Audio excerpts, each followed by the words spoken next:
Hallelujah. Can we open up our mouth and say thank you, Lord? Father, we thank you today. We give you the praise. We worship and adore your name. Indeed, umkhulu Baba, umkhulu phezu kwakho konke. Akekho njengawe nongalinganiswa nawe. Uphakeme igama lakho liyababazeka emhlabeni wonke. Umuhle Baba, umuhle wethembekile.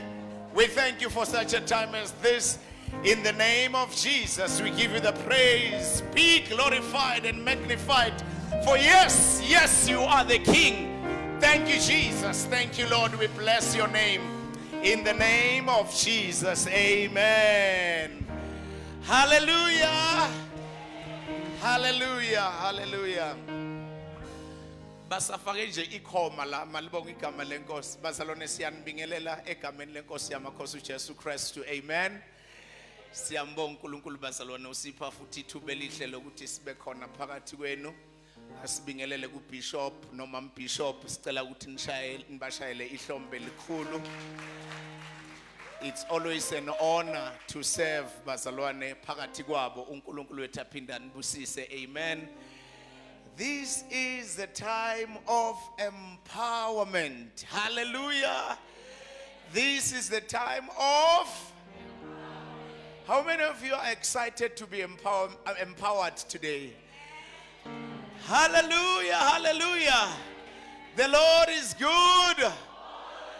And all the time. Hallelujah. Come on, let's give the Lord a hand of praise. Hallelujah, hallelujah, hallelujah. Hallelujah. Bazalwane, part of our journey is to revive the church. Malibonga igama lenkosi.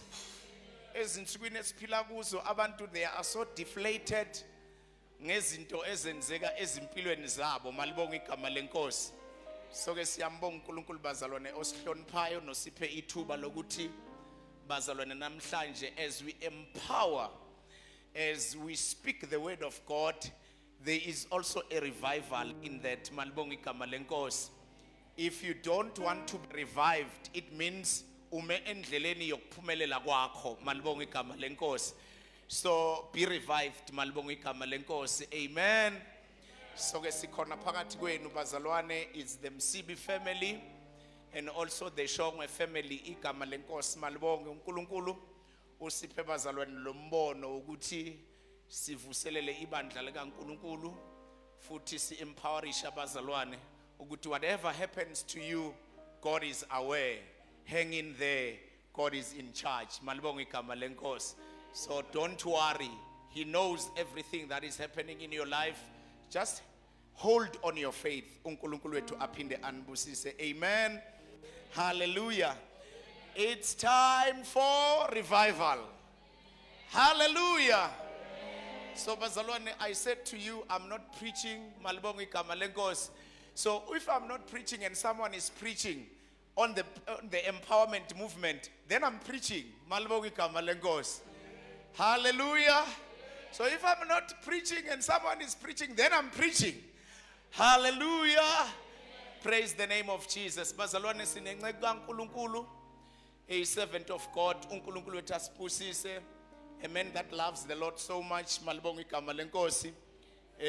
Indoda nje emthandayo kakhulu uNkulunkulu. Malibonga igama lenkosi.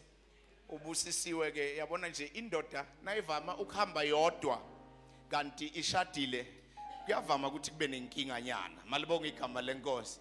Indoda muthi ihambe nomkayo. Ngibonile nje nami izolo ukuthi ngishumayela kabuhlungwana ngoba umkama bengakafiki. Malibonga igama lenkosi. So ke namhlanje senginesibindi igama lenkosi. Malibonge. Siyambonga uNkulunkulu bazalwane sinomsibi phakathi kwethu ushade nosesigugu. Malibonga igama lenkosi.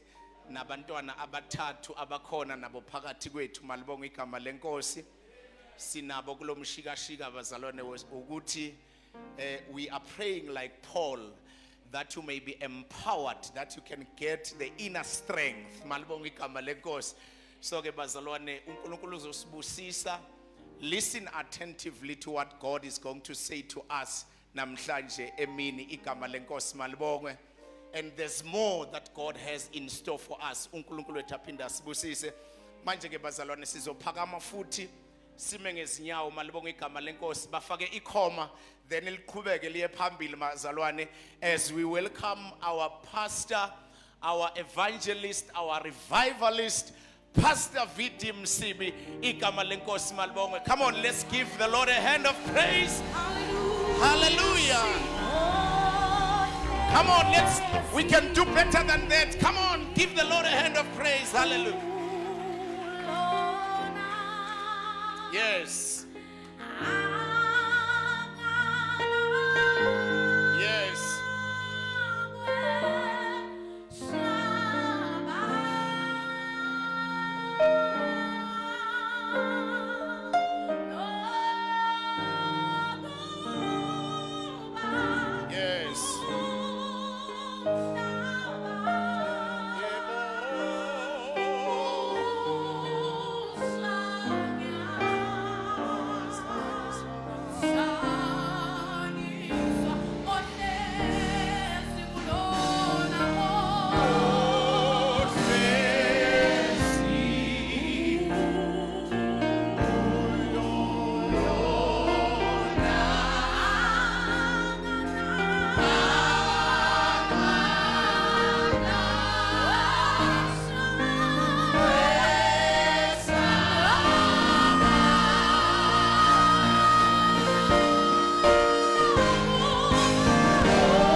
Alikho elinye igama elihle njengelakho nkulunkulu wethu. Alikho elinye igama elisindisako Baba wethu oyingcwele ngaphandle kwegama lika Jesu. Siyathobeka namhlanje ntambama egameni lika Jesu. Sithi nkulunkulu wamazulu, nkulunkulu wendalo yonke, nkulunkulu wenyama yonke, egameni lika Jesu waseNazaretha siyahlakaza siyabhidliza nkulunkulu wethu oyingcwele amandla obumnyama egameni lika Jesu Kristu. Amandla melana nomsebenzi wakho. Sithi phakama ke nkulunkulu wethu omhle, uzembule unkulunkulu ophilileyo egameni lika Jesu.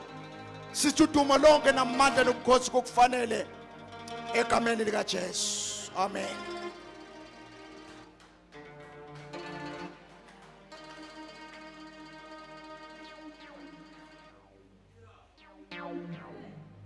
Hallelujah. Glory to Jesus. Mayibonge inkosi. Mayibonge inkosi yasezulwini. Makabonga uSimakade egameni lika Jesu. Sibingelela kakhulu namhlanje emini uBishop wethu Bishop Ndlovu kanye noMama Ndlovu egameni lika Jesu Kristu. Sibingelele kumfowethu Shongwe egameni lenkosi. Sibingelele bonke abafundisi izinceku zonke zenkosi. Imindeni yonke ephumile namhlanje ukuthi benathi kulemvuselelo egameni lika Jesu Kristu. Amen.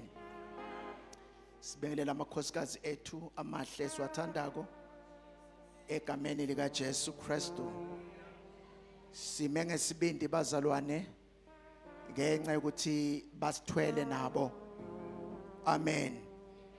Ene lo mbono esihamba ngawo basithwalisile. Malibonge igama lenkosi.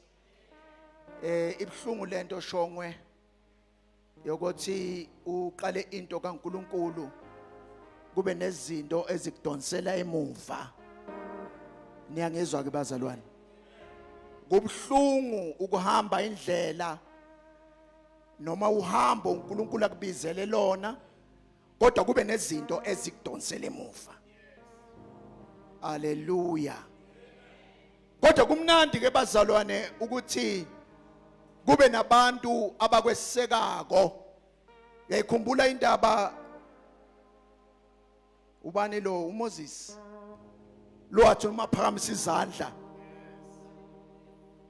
Amen.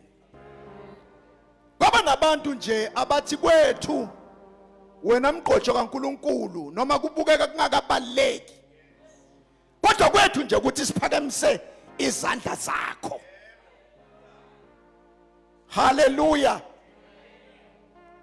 Noma ungakabekwa ngaphambili kodwa yakho inkonzo nje ukuthi mina ngizome ekhoneni lami nathi kwami kuphakamisa izandla. Noma abantu bangeke bangibone uma ngiziphakamisa kodwa la ngihleli khona ngiphakamisa izandla. Noma ngibona inqeka kaNkuluNkulu ukuthi sayikhathele mina ngivala umlomo wami ngingasho lutho kodwa mina ngithi ngizophakamisa izandla. Hallelujah. Kunokuthi ngiloko ngiqhubeka ngihambe ngiqoqela abantu ukuthi ngamboni lokhu nje izinto zenzeka kangaka nje kungenxa yethu bomsibi.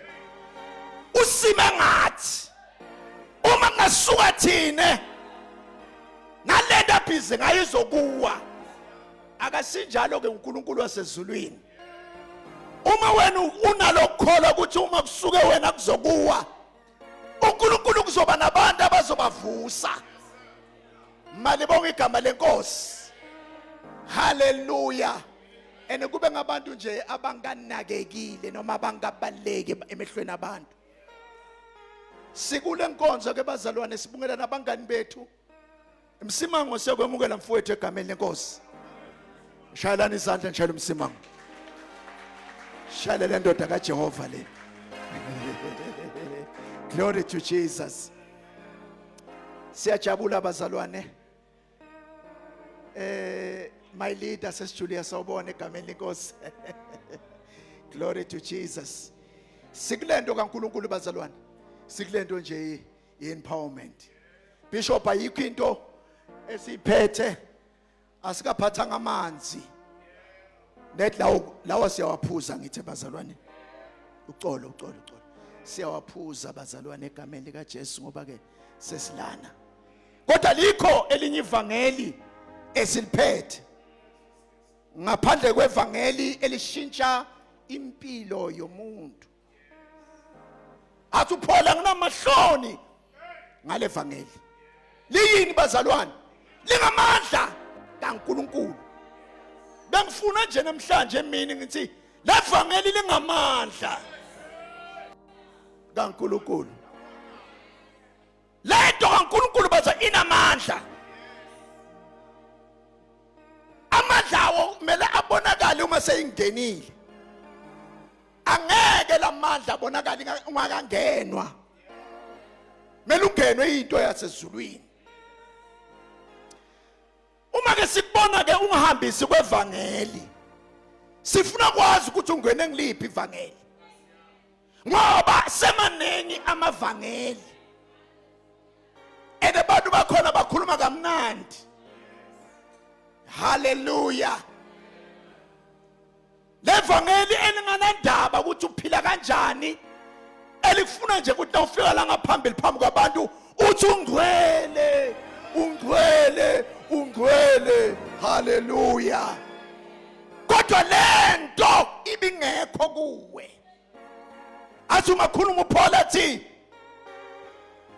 ebe kumagugu empilweni yami ngase kushaya ini indiva izibi ngakulahla. Yabona le ndoda le abazalwane kube yaphenduka half ngabe yabasigebengu lapha esontweni. Kube yaphenduka half le ndoda engiPaul ngabe yabasigebengu ngoba yayingasabi lutho. Hallelujah. Kodwa mhla ihlangana nevangeli yaguquka impilo yayo, yafa impilo endala kwadaleka impilo ensha. Hallelujah. Hayi ke bazalwane, ngihleli shongwe kunento umbishop wami engikhathazayo. Singabantwana bakaNkulunkulu, sihleli kulendlu, akusirong lokho. Kodwa into engizwisa ubuhlungu ukuthi labantu abahleli lana abakhiwako, abakhiwa ukuthi babe ngamasotsha, babe ngamanxusa sezulwini, uma bephuma baya ngaphandle ngiphi impact abayilethako. Nayikhumbula bengikhuluma ngayo Sunday kancane lapha esontweni lethu, umSamariya olungile. Kanunjani uNkulunkulu bazalwane a create a crisis endleleni yakho, emehlweni akho, la wena uzondlula khona. Kodwa wena ndoda kaNkulunkulu ushile simo ugijimele kuphi? Etempelini. Nayikhumbula le ndoda engumLevi ebegcwele umthandazo, egcwele ukuthi unqusele abantu, kodwa kunomuntu osendleleni owambheka kancane wathi akusiyona indaba yami. Baze bamlimaze nje bekafunani la, angena uzongqolisa. Ngijahele kophakamisa izandla mina endlini kaNkulunkulu, ushiya isimo. Kwavela umSamariya ongamazi uNkulunkulu, kwavela indoda engamazi uNkulunkulu, kodwa yathinteka, yathi ngamane kume uhambo engijahile, ngisize na umphefumulo fako. Mayibonge Inkosi. Yakhipha ebeyinako, yabhandisha amanxeba. Kunabantu bazalwana abanye nama sebafikile kunamanxeba, siyawabhandisha ilawo manxeba, ngoba khona lababuya khona, babuye ezweni balimele, bayabhandishwa na. Mhlawumbe kungenzeka abanye badumisa amanxeba eloka eBhibhile, hamba balimaze endleleni, bahambe noma umthinta nje uyathunukala kalinyazwa nguwe, kunala limele khona kapholanga. Kodwa abekho abantu abafanana nalo mSamariya abaphethe, nibiza yini lento, i-safety kit yini, first aid. Yey, yafuneka ifirst aid kamoya. Uhlala uamile nge-first aid kamoya ukuthi aze ulimele angime attend. Glory.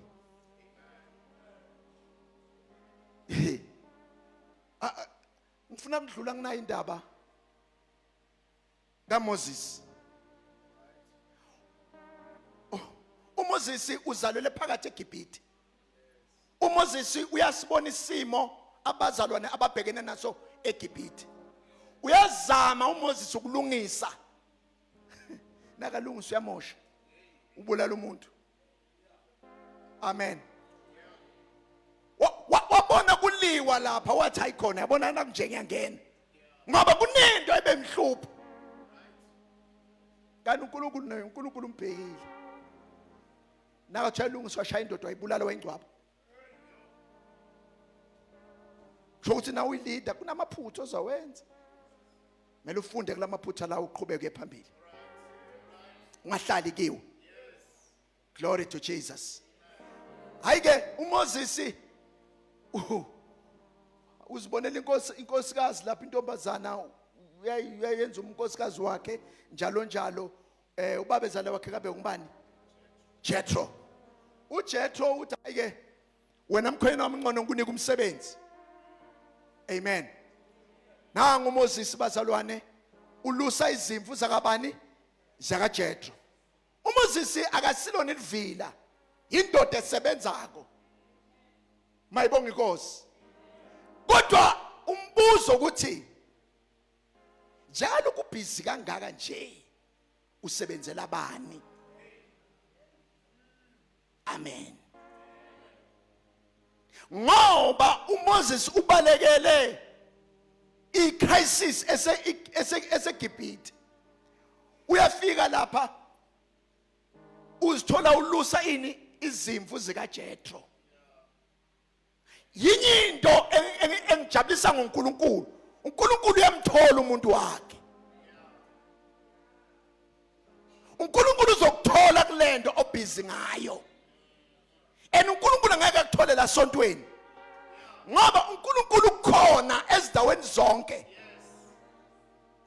Njalo ukuhlala sithi nasihlala sithi sesemukela ubukhona benkosi. uNkulunkulu sokhona. Ngifuna ukuthi uNkulunkulu ukhona noma ngabe ukuphi la ukhona. Yehla inkazimulo kaNkulunkulu ehlane. Kungenamfundisi. Kungenaprofeti. Hallelujah. Kodwa kwaba ne-encounter. uMoses ahlangana nayo. Kwathiwa Moses usebukhoneni khona la ukhona Moses. Khona la ukhona nje wena. Usebukhoneni bami. Mina ngikhona Moses. Khumula lezicathulo zembethe. Nilangi nawe. La ukhona.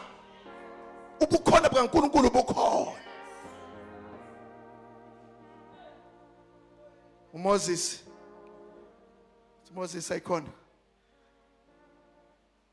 uNkulunkulu senguzwile le encounter. Yeswi likaNkulunkulu. Glory. Eyashintsha uMoses. Owathi uMoses uma letha kuNkulunkulu athi mara Nkosi wena uyangazi. Mina angikwazi ukukhuluma. Bakhona abo-Aaron. Bakhona aboShongwe. Bakhona aboBishop uNdlovu. Hayi mine. Wathi uNkulunkulu ngoba mina wena baba Malaza wenziwe ngimi ke. Ngifuna ukukhuluma nani bazalwane ukuthi sihleli lana nje. Siletha ubuthakathaka bethu kuNkulunkulu. Kuthi angeke ngikhona inkosi ukukwenza lokho ngoba mina nginje. Athi uNkulunkulu ngifuna njalo.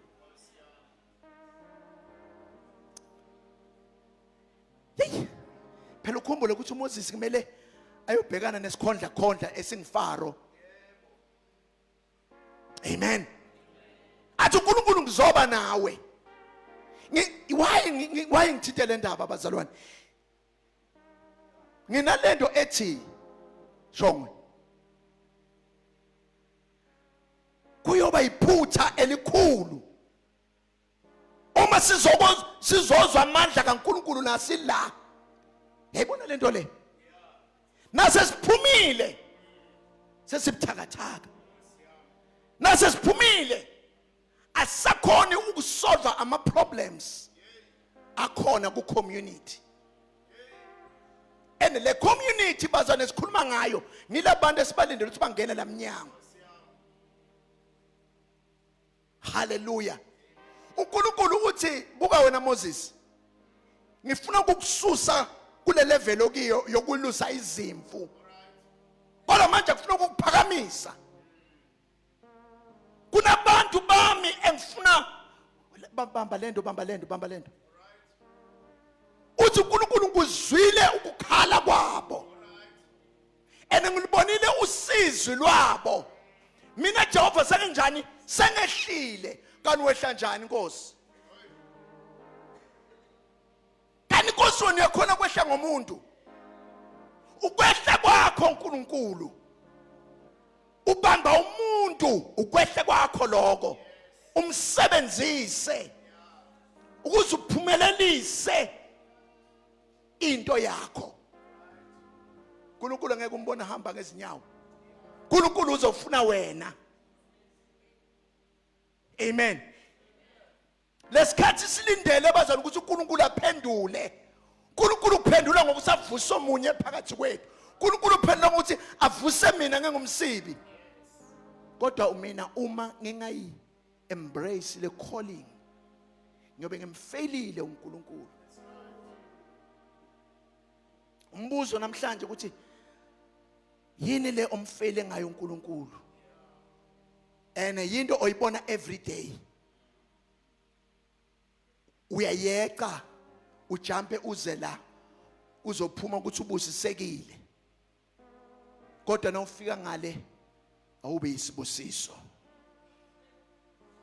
Uthandaza kakhulu la mara lengaphandla zange sebabuza uthandaza. Nalapha ekhayini wena bakwazi ukuthi uyathandaza wena. Kodwa lana ushaya umthandazo osinyisa lamasenke. Kodwa lekhaya uthula usedu noma bathi ifamily gathering bathi ake sothandaza awuthandaze next. Usagila phansi. Glory. Abayazi lento nje ongiyo la. Bayamangala. Abantwana benkosi. Abanye kuze kumangale nabantwana babe emakhaya. Labantu abantwana bakho bamangala uthi uyangivamsima. Kumangala nenkosikazi wakho uthi maye kani babe kani umyeni wami. Mangele. Ngoba lezi zinto ezikhuluma la ziyashayisana nalento ongiyo le.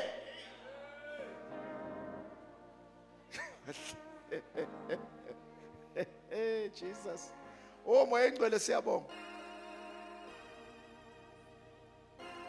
Abanye bathi hawu siyafanisa nguye. Shayisana izinto. Athi uPaul umakhuluma athi ningilingise. Ngoba ngilingisabani mina? uKristu. Indoda iyaba nesibindi ukuthi ngisokini bandla lenkosi. Hambi bhekani mina ukunyethela kwami anginamahloni. Ngoba khona ngibhekile ngimlingisako. Wena ulingisabani wena? Kanti unufuse bani? Ngoba uyihlwa sezulwini akasinje ngawe. Glory. Ayike. Asibambe lapha. Asibambe incwadi Judges chapter 6. Sibingelela abazalwane bami abathandeka enkosini. Ngiyayibona imams. Ake ngithi izandla lapho ngiyanibona. Glory. Siyabonga abazalwane ukuthi nisilandelele nibe nathi kule mvuselelo. Awubuke nje abazalwane basuka kude le. Wena ulakhoneni wena ukuphi? Siyakubiza njalo ngulamphopheni nje bangibona. Siyakubiza itsondele. Phuma lapho uhleli khona. Alright. asifunde lapha ku Judges chapter 6 ongifundelako akangifundele ku abahluleli chapter 6 verse 1 and then gena lapha ku verse 1 verse 7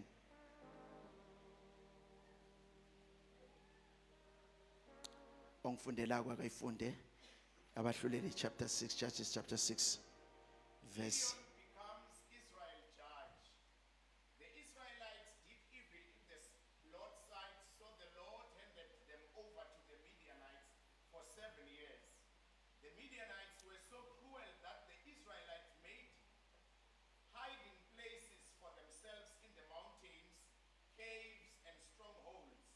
Whenever the Israelites planted their crops, Marandas from Midian, Amalek, and the people of the east will attack Israel, camping in the land and destroying crops as far away as Gaza. They left the Israel with nothing to eat, taking all the sheep, goats, cattle, and donkeys. These enemy hordes, coming with their livestock and tents, were as big as locusts. They arrived on droves of camels too numerous to count, and they stayed until the land was stripped bare. So Israel was reduced to starvation by the Midianites. Then the Israelites cried out to the Lord for help. When they cried out to the Lord because of Midian, the Lord sent a prophet to the Israel. He said, "This is what the Lord, the God of Israel says. I brought you up out of slavery in Egypt." That's verse 8. all right ngizoqhubeka nayo malibonke igama lenkosi lencwadi bazalwane esifunda kiyo le yama Judges incwadi enama series yama event alokwenzeka abantwana benkosi bemhlubuka uNkulunkulu uNkulunkulu avuse umholi baphenduke baphinde bamhlubuke phinde uNkulunkulu avuse umholi baphinde bahlubuke la uNkulunkulu wayebeyiyekelile for 7 years ukuthi ama-Midianite mawaqhubeke angqilazi an-oppress abuse phezu kwenu amen uthi kuverse 1 lebandla abazalwane belonile phambi kwaNkulunkulu uNkulunkulu waliyekelela kunama consequences uma wenza okubi phambi kwaNkulunkulu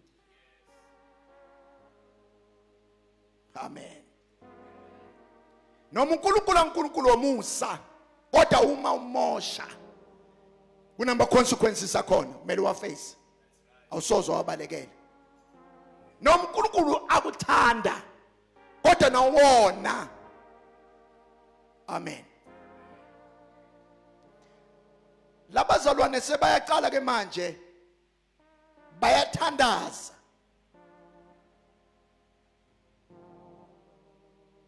bathandaza kuNkulunkulu uNkulunkulu sekunzima endezelwa ngama Midianite amen kodwa before benza umthandazo ama-Midianite bazalwane wayithi nawafika ku-territory yabo bengababulali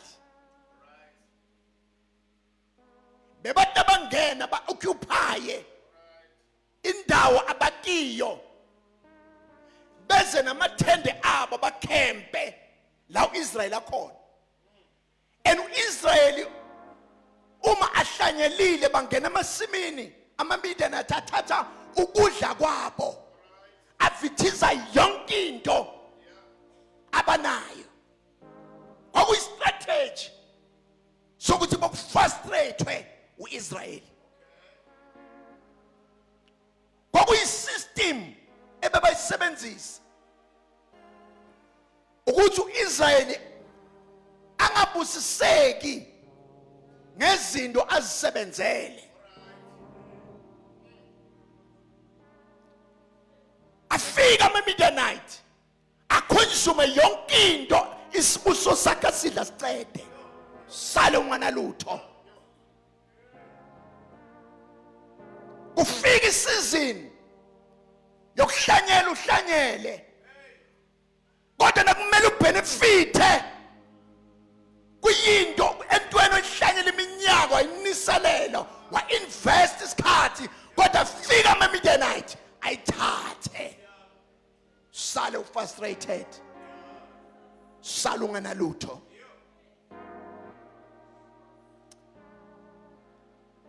Ngendlela ama-Midianite beka-brutal ngakhona phezu kwaleli bandla likaNkulunkulu, baze baba ne-idea labazalwane ukuthi asihambeni siyokwakha ezintabeni, asihambeni siyothola amakhaya ethu emihumeni, sihlale lapho sizivalele khona, sithi noma sidla ukudla kwethu sikudlele lapha phakathi emhumeni. Lokho kuncane sikutholile sibusiseke ngako sikuphi phakathi emhumeni, singabhekani nalama Midianite ngoba phambi kwabo asinamandla okumelana nawo. Kodwa manje ukuze siphile sisurvive singena kuphi? Sihlale sithule sithi tu, sizala abantwana sibazalela kuphi? Emhumeni. Abantwana uma bezalwa bathola le system yokuhlala kuphi, abakwazi ukuphumela ngaphandle, abayazi impilo yokuba ngaphandle komhume. Kodwa isystem abazalele kiyo batsheliwe ukuthi akuphunywa la, ungaphuma uzofa. Glory to Jesus. Isystem eyenza ukuthi limite indlela abaqabanga ngayo, indlela ababona ngayo izinto, abazi ukuthi kunempilo engqono nangaphandle komhume. Bavalelekile noma bedlala, abantwana bakhona badlala khona la. Hallelujah. Noma beshelela lapha ezintabeni bayapholiswa bathi akwehliwa la, ungehla la uzofa. Amamile nathazokubulala. Akunesibusiso sakho ngaphandle kokuthi ube la. Glory to Jesus.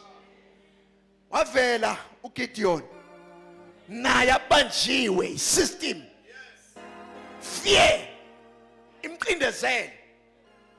Wathi uGideon kulungile emndenini wakithi ngomncane, but kukhona okuncane ngizokwenza. Ngizovuna ukolo. Ngizonzani? Ngizovuna ukolweni. Mara nakhona ngeke ngiye endaweni open. Ngiya lapha emgodini ngiyovunela khona. Glory to Jesus. Ubhizi uGideon uyasebenza ukuthi enzeni ondla umndeni wakhe, ondlela abantu nje abayifew ngalokudla okulingene umndeni wakhe, but bheka ukuthi ukwenzela kuphi lokho phakathi emhumeni, ngoba esaba ini ama-Midianite. Bengeke ngisho yini bazalwane ukuthi Pasobhani kungenzeka ukuhlala kule shelter le ngenye imihume lokusihleli la nje. Why ngisho njalo? Ngibheke ukuthi uma siphuma siba ngabobani, senzani. Kodwa ukuhlala la ube comfortable, uyasaba ukuya ngaphandle, ubusiseka nawo la, uthola amandla nawo la, umuzwa uNkulunkulu nawo laphakathi kodwa nawuphumela ngaphandle lezinto zangaphandle zaqindezela awumboni uNkulunkulu nawuphuma la ukhuluma enye language nabathi kuyabheda nawe uthi uphuma la wena ingqondo yakho iguquliwe uNkulunkulu kususile kule level obawukiyo wakubeka kwenye level but now ubuyele emuva nawuphuma uyehla buyele emhumeni khwalasha amen uyoke uvele nini soke sivele nini sibe international jongo ngoba sibhacile emhumeni seyazama nje nale social media ukuthi abanye abantu abasibone amen kodwa abanye abasiboni ngoba si comfortable ukukhuluma nalabantu esibajwayele ene siyabuseka ngoba bayasizwa bayasazi futhi abanye sasaba ukungena khona nakho sesiye kibo kho adjuste uba accommodate kusemoni yakho ba accommodate ukuthi abangalimali glory hayi ke nabakhala ngoba njengaloko ngisho ukuthi ama-media net nafika bazalwane occupy yonke into athathe yonke into awaqeli futhi amen badla noma ngabe yini bayafohla bathatha noma yini badle kushiye njalo abakubulali yekela njalo ene remember ukuthi uma bafika neculture yabo indlela benza ngayo izinto ene uma seba dominate seba overpower bakubusa uzogcina uzifunda izinto zabo that is why uNkulunkulu athi nifike nase nifunda imikhuba yalabantu nakhonza boNkulunkulu babo ngoba ukufika kwabo bagqwale endaweni yenu nigcina senikhuluma njengabo nigcina seniba imitator senenza njengabo nigcina senidumisa njengabo nigcina seniqula namaqulu abo endaweni kaNkulunkulu nina uNkulunkulu wena nimazi kodwa senishumele njengabo ukuze nithokozise ama-Midianite nijabulise bona glory to Jesus ngoba sisaba ukuconfrontana nesystem yabo abaletha kithi glory to Jesus yey size siqhume la phambili siqhume sibone nezitayela zabo ngoba sithi ukuze sibadonsa ngani ngezinto zabo senza njengabo kani ithi iBhayibheli ningiphakamise mina ngizowenzani ngizobadonsa hayi wena wathi izinto zabo uthi lokho kubadonsa hayi khona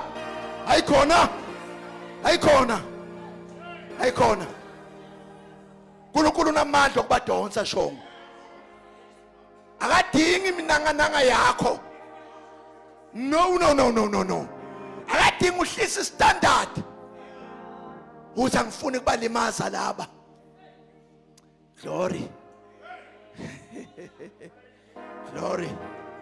mayibonge inkosi kodwa ke ngifuna ke siye ke lapha ke bazalwane ngithekini bazalwane enkosini asibukeni ke amandla ezwi uNkulunkulu uthola uGideon ene maye uNkulunkulu muhle sesijulia ngoba uyehla nakathi ngehlile ehle afike la ukhona amthola uGideon athi lithi iBhayibheli nabaqeda ukuthandaza wathumela umprofeti wabakhumbuza ukuthi nize nibe la nikhona nenze lokhu nalokhu naso lapho kwadilizwa ingilosi wathi le ngilosi le Yaphazama ayeke bani kuGideon. Amthola uGideon ubusy. Kafika kuthiwa mighty man of valor. Mighty man of valor. Qhawe namandla. Ungubani wena? Qhawe namandla. Yaqala indaba. Ngifuna ukuthi namhlanje uNkulunkulu ukhuluma nawe, akakhulumi nalabantu bonke. uNkulunkulu ubhekene nawe, qhawe elinamandla. Akathi maqhawe anamandla. Kodwa uNkulunkulu umuntu wakhe uthi qhawe njani elinamandla. Ngikuzwile ukukhala kwabantwana bami, kodwa mina ngibhekene nawe qhawe elinamandla. Uthi Gideon ayaye uphazamile ngilozo ugejile man mhlambe khona nje umbona ye madoda ngibale qhawe elinamandla ekhunywa ngawo. Kwathiwa sisho kuwe Gideon le ndaba ingawe. Ngifuna ukuthi namhlanje le ndaba le ingawe. Qhawe elinamandla. Uma hey ayi mara uGideon angibusisa. uGideon uthi ayikhona mina ngoba uGideon utsheliwe ukuthi Gideon ungakhohlwa ukuthi nesizwe sakini ngesincane. Asina influence. Njengamanje lokhu bahlangane lapha ku G20. Awubalwa wena. Noma ungakhuluma wena awunamandla. Awunamandla ndoda. Kuzokhulunywa abantu abanjani? Abanamandla. Ekudoma kuthatha izinqumo kubheka ukuthi ngubani okhuluma lento.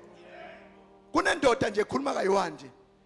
Ekhuluma kayi-1 nje ehla amadoda amakhulu alale phansi. Nayite ndoda yizi. Engathi ayizi. Ayatatazela amadoda. Tatazela. Engathi nje ngiyavala la.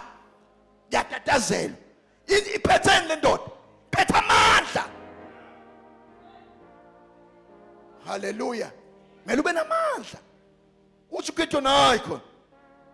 Njengalokhu nje mina ngile phasi bakhona lapha phezulu. Ongakhuluma nabo. Angiveli lapho mina ngila. Bathiwa size kuwe. Njengalokhu nje size kwendoda. Amen.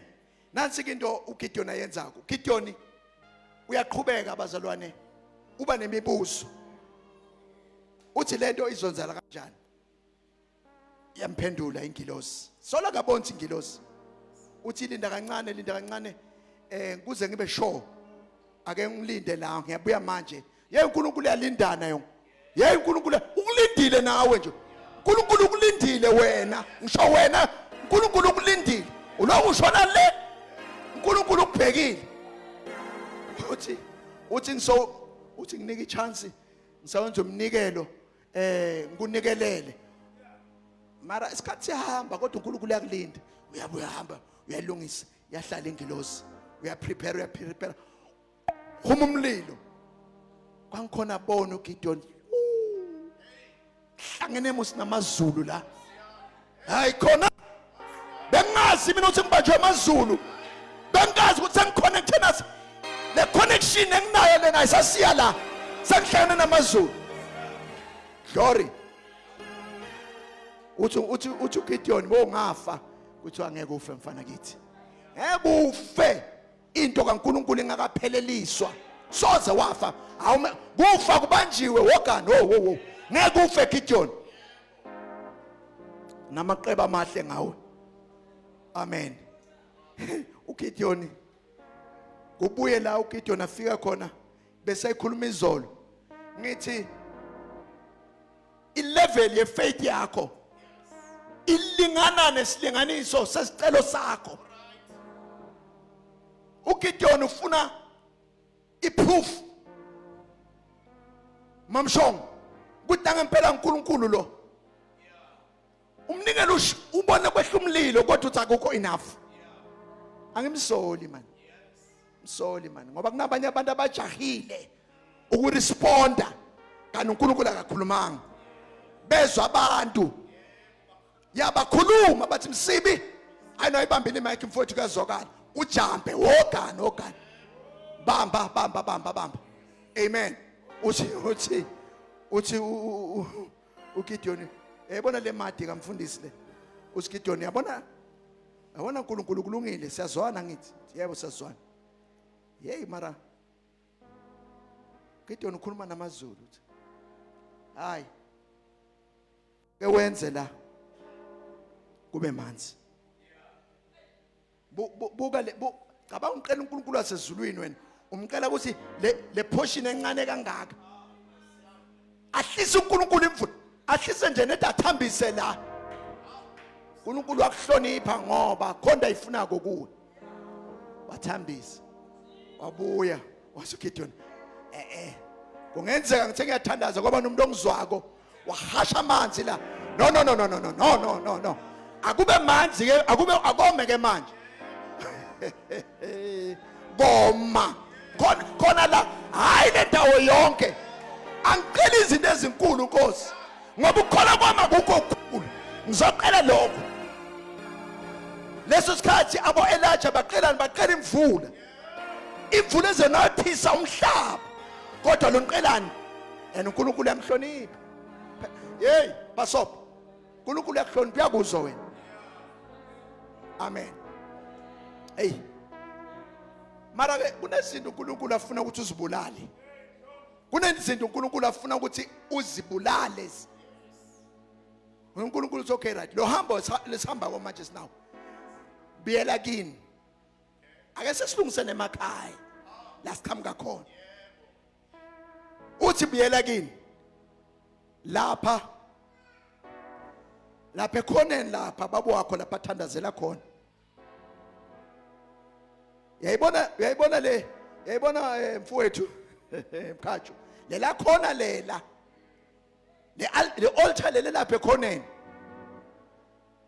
kubekwe bani kubekwe bhali lapha kunaNkulunkulu wakhona inkinga yami wena nginemona uNkulunkulu onesikhwele hamba bulala lapha bese wakha ialtar lami ngomisi wethu bidliza leli akhonakala ukuthi wena uzohamba noNkulunkulu uhamba nezigubhu wena uhamba nezinto oziphethe haleluya hamba lahla leza zinto leza glory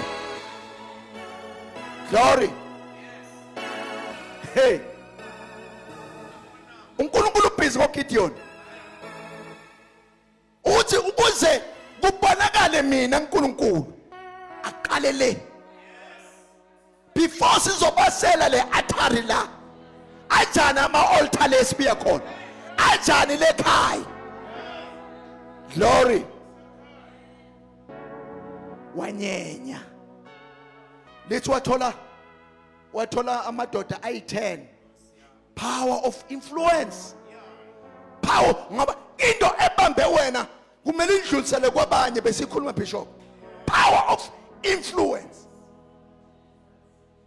angeke kuba influence abantu abaningi esikhathi esisodwa kodwa kunale circle labantu ebangizwako labantu abayi-10 uNkulunkulu akakhulumanga nabo uNkulunkulu ukhulume nobani khulume noGideon mara uGideon lento uNkulunkulu ayikhulume naye uyidlisela kule 10 bahamba naye uthi uGideon ngiyasaba madoda kithi ngicabanga ukuthi senza yini lento sizame ebusuku akunandaba noma ngabe sebusuku kodwa solange siyenzile amen baya bidliza bakhe i-altar likaNkulunkulu nakuvuka ekuseni bathola uNkulunkulu loyo ulahlele phansi wethiwa ngibani owenze lokhu athula uthi du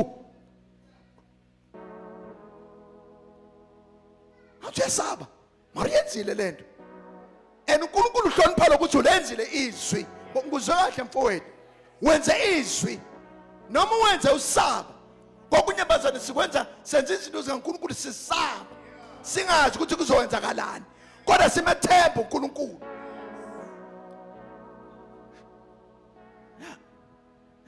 babahlola lapha balandelela kuvula ukhomishana ukuthi ngoba kulamalungu kuvula amakhomishana lokuhlola ukuthi asesilandeleleni investigate lapho uthi ngibani uthola ukuthi ngigidiyoni wathi manje lo yashaywa limaza bulawo waphendula ubaba wakhe uJoash wathi mangabe lo nkulunkulu bekanamandla wayangasilweli uma lo nkulunkulu bekanamandla lekhathi uGidiyoni amuyisa wayangasiphindele azange asiphindisele amen kwaba ithuba ukuthi uGidiyoni adlulise into kaNkulunkulu uthi emadoda naku la sikhona uNkulunkulu ukhulumile lesikhondla zama Midianite kumele sibhekana naso uNkulunkulu ngimzwile ukuthi ungipha amandla okunqoba basalwane sibuka the power of influence ukuthi into kaNkulunkulu sekungenile why kungabi nomnyakazo abantu abayizwa into angathi sishile eqaleni sathi uthole 10 nayiluke eqhubeka wa responda 32,000 baphuma emhubeni baphuma ku comfort zone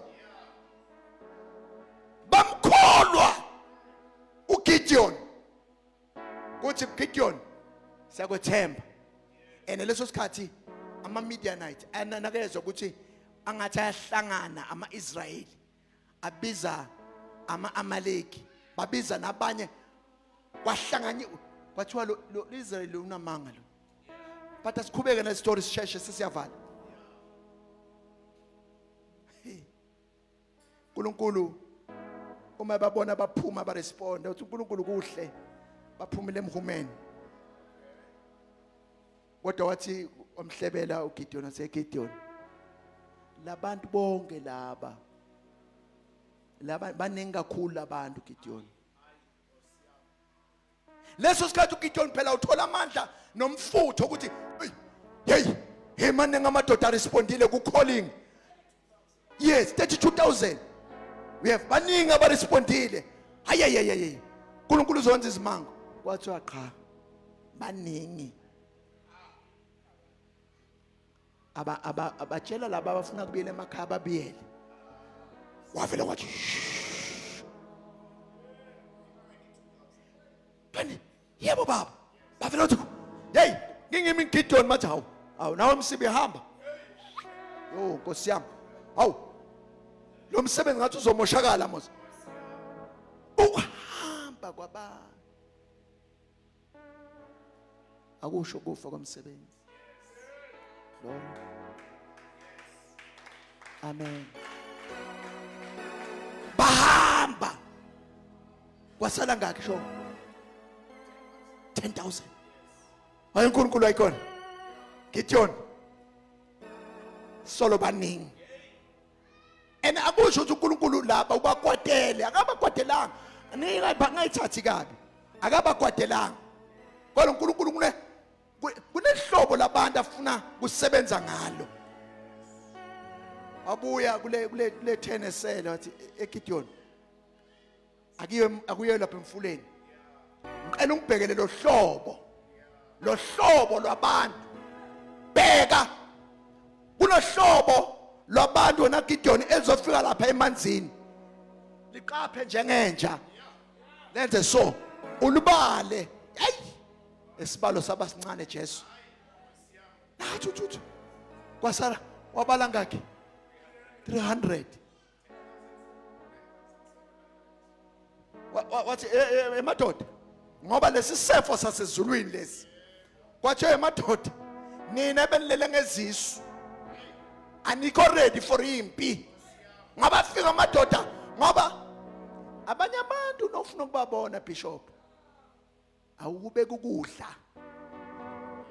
ibambe lento ufuna ukubabona bese yabheka yabala glory to Jesus ngoba wena ngathi awukho ready wena ufika la kunendo lethize lo awuhleke control i-appetite yakho ungena wonke uyalala bamba wathi wabheka sefa manje sefa naka sefa 3000 wathi uNkulunkulu yibo ke labo uGideon azange sakhuluma asasho ukuthi Nkosi wathi Nkosi ngiyakwethemba baba ngiyakwethemba wathi uNkulunkulu hayi khona angaqedi ngawo ngiyakubona Gideon ukwesaba kona usesenako kodwa manje ngifuna uyo-attenda i-conference bamba ngifuna uyo-attenda i-conference ezokwenza ube revived mara le conference ayisiyona yamakholwa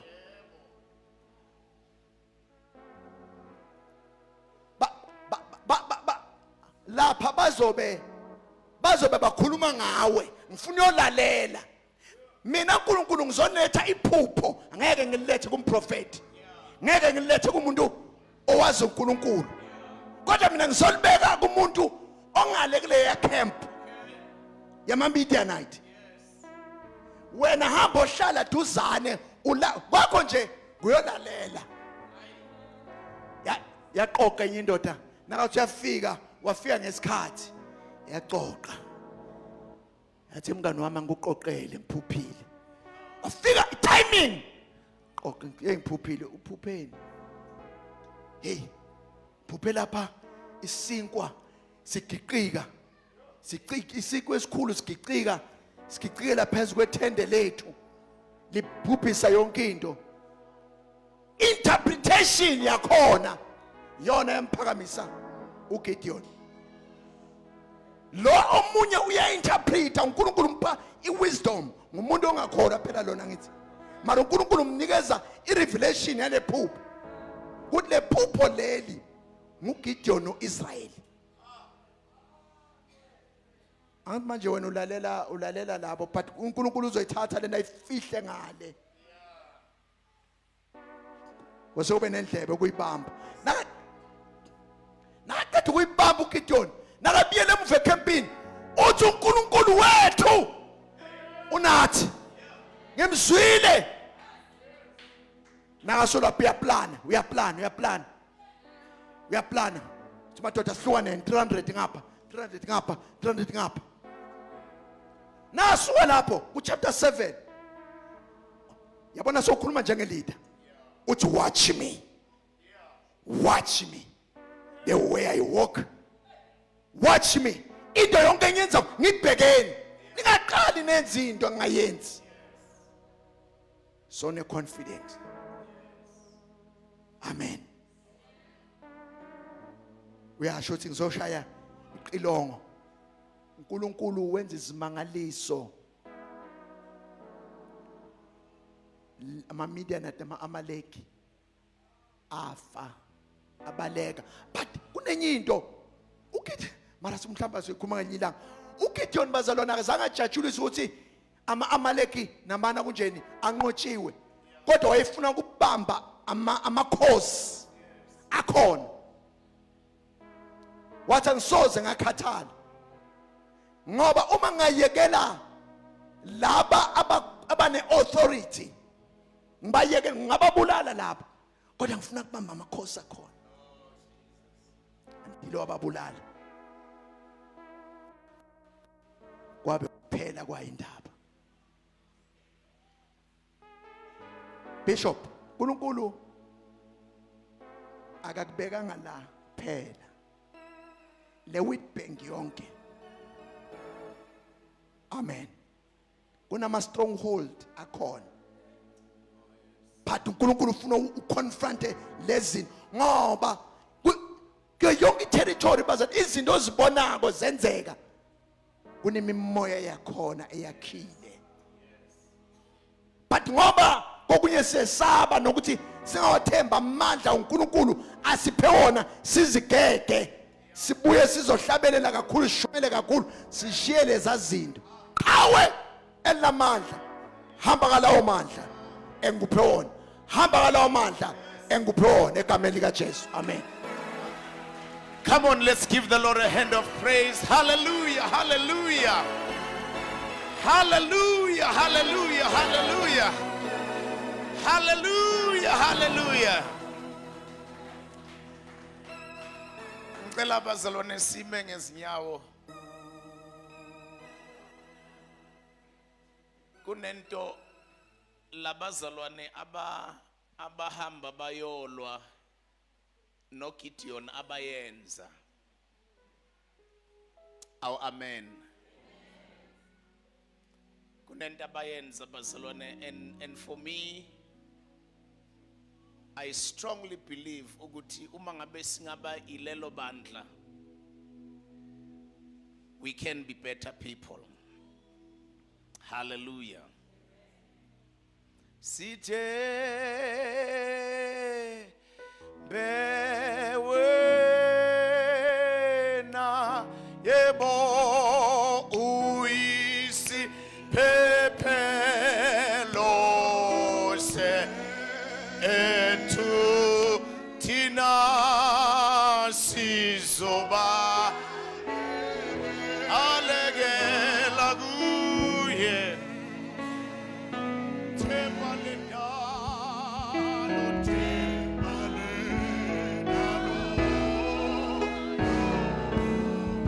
sithe bewena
and I want you to grab it with a spirit of discernment.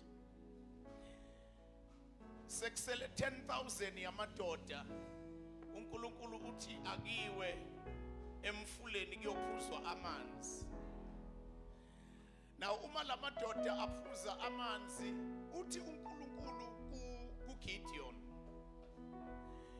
ngifuna abantu abazothi uma badla noma uma kwenzeka into ethile empilweni yabo amehlo abo abe avulekile. That's what I want you to grasp, bazalwane. Ngiyabona ukuthi no angiyiphinde bazalwane. Ngifuna abantu abethi uma benza into kaNkulunkulu amehlo abo avuleke. Bangathi uma behla bona amehlo abo asekudlela iphela, amehlo abo avuleke abone isitha uma ngabe siza. Sizothandazela a spirit of discernment namhlanje. Abantu abazothi uma bekhonza babe vigilant. Hayi abantu aba-ignorant. Akabafuni uNkulunkulu abantu aba-ignorant bazalwane kulezi insuku, because bazothi bethandaza amehlo abo avalekile.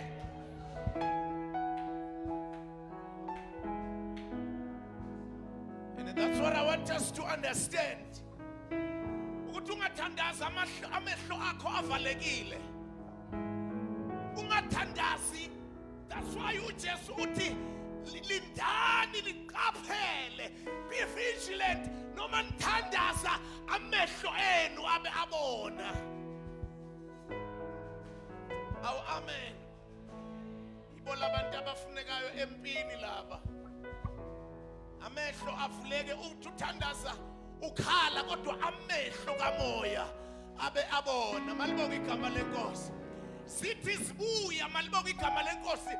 And the cave is there and everything is not right. Mara amehlo kamoya abavulekile. Malibonga igama lenkosi. Uthi uphuza amanzi amehlo kamoya enze njani? Avulekile. Ile 300 la eyasala.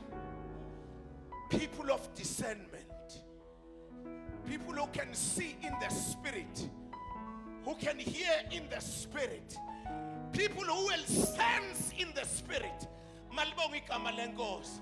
Ungabi one directional mzalwane. Malibonga igama lenkosi. Into lethi yavela ngale ndlela le wena ufuna enye indlela ni. Fanele yenzeke ngale ndlela yakho. Noma uNkulunkulu lena phela ayisasebenzi manje. Sekusebenza le wena umile solokuthi kusebenza lengiyaziyo. Malibonga igama lenkosi. 32,000 to 300. Malibonga igama lenkosi. Because of the spirit. Sengikhumbula uNehemiah lithi iBhayibheli kwathi kwakhiwa abazalwane kwakungakhiwa kuphela, abanye baphethe inkemba yokulwa, abanye babe bakha. You need to open up your eyes uma wakha into kaNkulunkulu. Igama lenkosi malibonga. Sizothandaza thina sonke bazalwane. Angifuni ukuthi bazalwane sithi wonke umuntu azizele emthonjeni wamanzi. Malibonga igama lenkosi. Everybody in the house, I want you to cry to the Lord and say, God, open my eyes. When I'm crying, open my eyes. When things are not going well, open my eyes. Sibalekele kuwe themba lendalo yonke, themba lendalo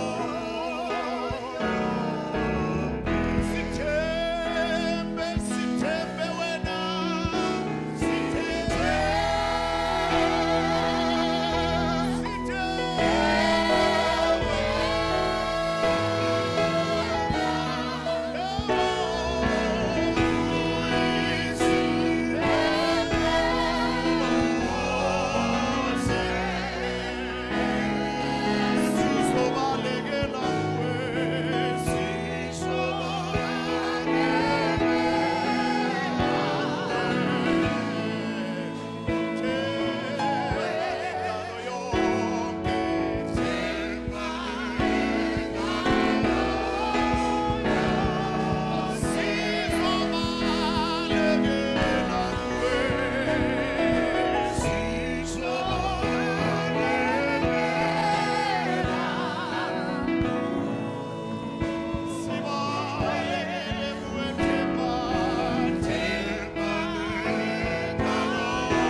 Father, we thank you. Open up your mouth. Pray, pray, pray unto the Lord. Father, we thank you. Ungamandla ethu uyikho konke ezimpilweni zethu. Sibabaza amandla enkazimulo yakho siyabonga. Bayethe uyizulu yethe uphakeme. Igama lakho liyababazeka emhlabeni wonke. Siyabonga amandla akho, siyabonga ukuthwalwa. Siyabonga ukuthi siyibutho elingaphezu kwamabutho. When you are on our side, oh God, Baba siyabonga ukuthi siyanqoba.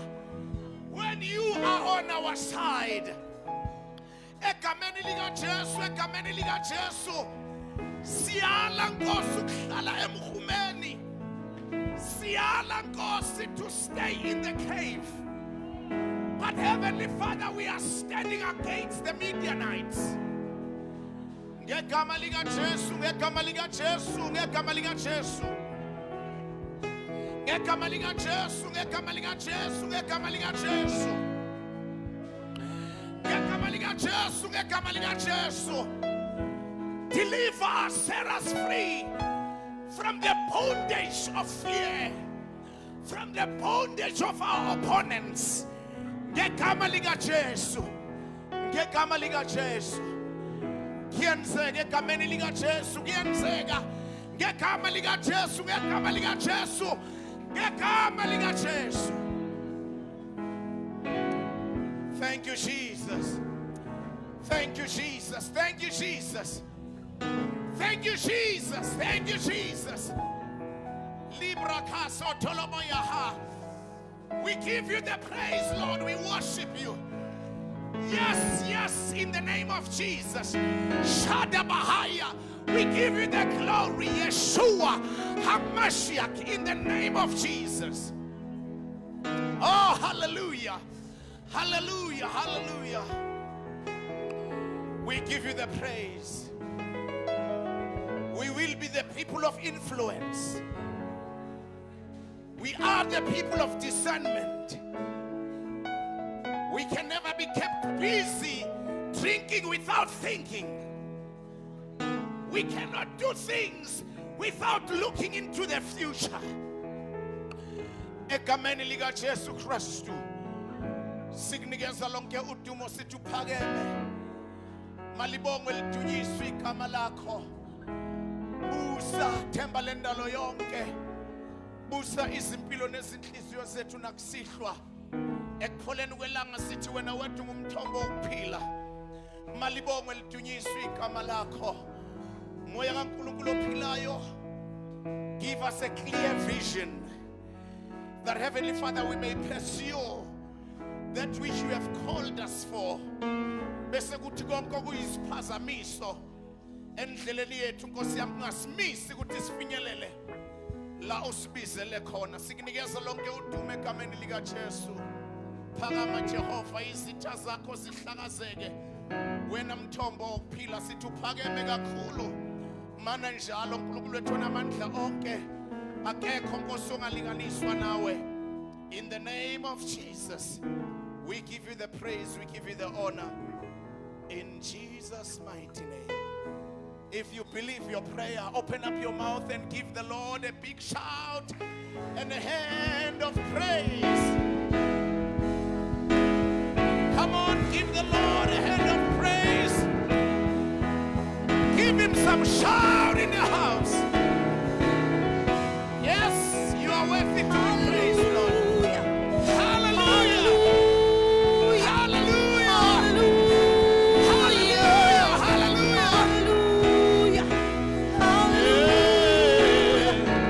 Hallelujah. Hallelujah.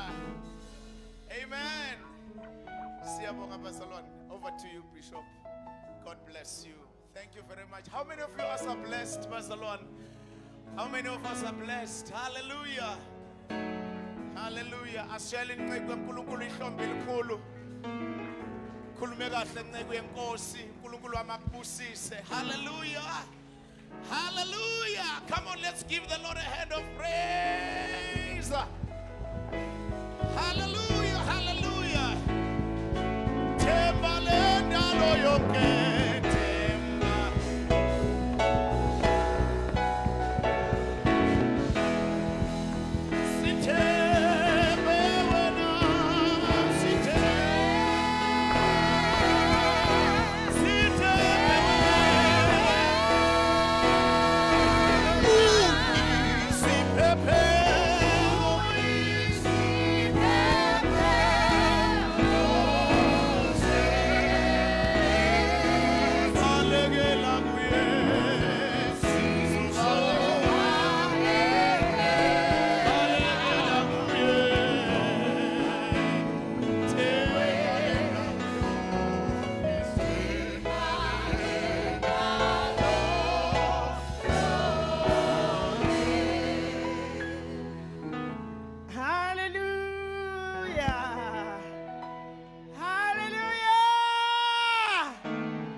thank God so much. Hallelujah. Sibonga uNkulunkulu. It's nice to be here, bazalwane. Hallelujah. Hallelujah. Izolo besithi iza manje. Imvuselelo enkulu iyeza. Hallelujah. The revival is here, bazalwane. The revival is here. Hallelujah.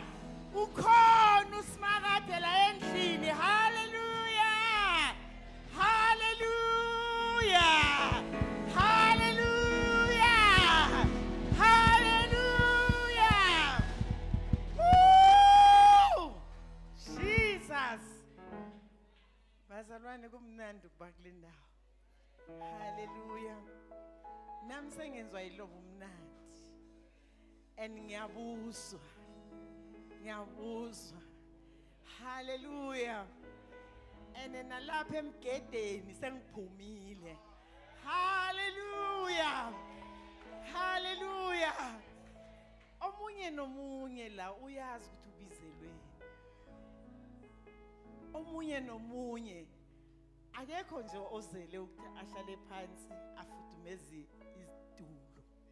But everyone has got a calling. Hallelujah bazalwane. Hallelujah. Manje calling is in this way. Iba khona. Vele uhlale phezulu kwayo. Umuzwe noNkulunkulu mara uhlale phezulu kwayo. Hallelujah. But when the revival come bazalwane ikwenza iyakuvuselela. Ikukhumbuza that calling. Hallelujah. Ikukhumbuza lokho uNkulunkulu akubizele khona. Hallelujah bazalwane. Siyambonga uNkulunkulu, siyambonga kakhulu. We are so excited. We are so excited ukuthi unyaka before uphela uJanuary asazoqala omunye nomunye agijime ngecalling yakhe. Hallelujah. Hallelujah. Ungasalindi uthi ngiyocala ngoJanuary. Hallelujah. If it's tomorrow, start tomorrow. If it's today, start today. Hallelujah bazalwane. Siyambonga ke uNkulunkulu ngilethe izaziso.